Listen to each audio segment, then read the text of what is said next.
Hello dear students, जी advance का question है कि 3 sin² माइनस का 7 sin x प्लस 2 = 0 में x की कितनी ऐसी पॉसिबल वैल्यूज़ हैं जो 0 से लेकर 5 पाई के बीच में लाई कर रही हैं। ठीक है ना।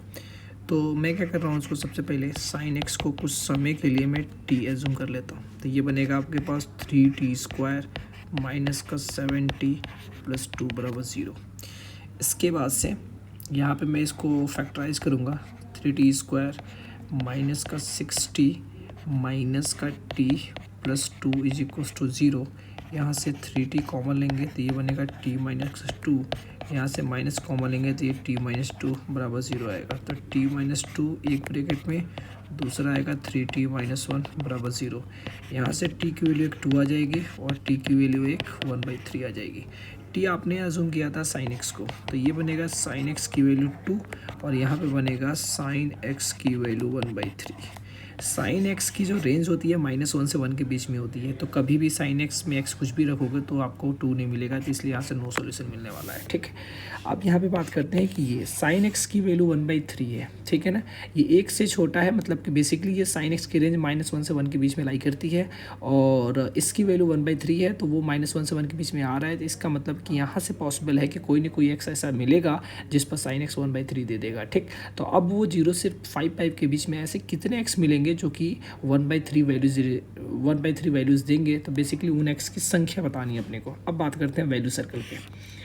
हमें पता है कि वैल्यू सर्कल ये होता है। ठीक है ना, 0 से लेकर, पहली बात तो ये sin x 1/3 पॉजिटिव है, ये वाली क्वांटिटी पॉजिटिव है।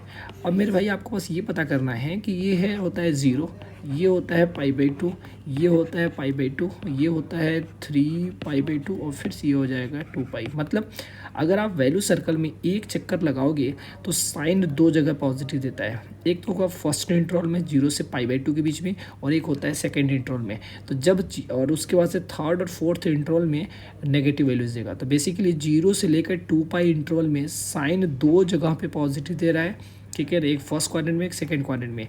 अब बात करते हैं दूसरा। अब दूसरा 2π से लेकर जब 4π के बीच में पाओगे तो वहाँ पर भी आपको दो वैल्यूज़ मिलेंगी पॉजिटिव, जिस पर x की दो वैल्यूज़ मिलेंगी, जिस पर sin x 1/3 पॉजिटिव मिलेगा। तो दो वैल्यूज़ कहाँ मिलेंगी, तो एक फिर से फर्स्ट क्वाड्रेंट में मिलेगा और एक फिर से एक सेकेंड क्वाड्रेंट में मिलेगा। तो चार वैल्यूज मिलेंगी, मतलब 0 से लेकर 4π के बीच में sin x 4 बार ऐसा x मिलेगा जिस पर वो 1/3 देगा।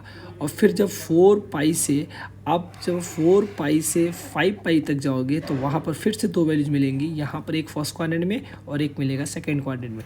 तो टोटल x की 6 वैल्यूज ऐसी मिलेंगी जिस पर sin x 1/3 देगा। तो इस इक्वेशन के number of values of x जो होगा वो c हो जाएगा। इसका मतलब 6 हो जाएगा, इसलिए इसका ऑप्शन सी करेक्ट हो जाएगा। Okay, thank you so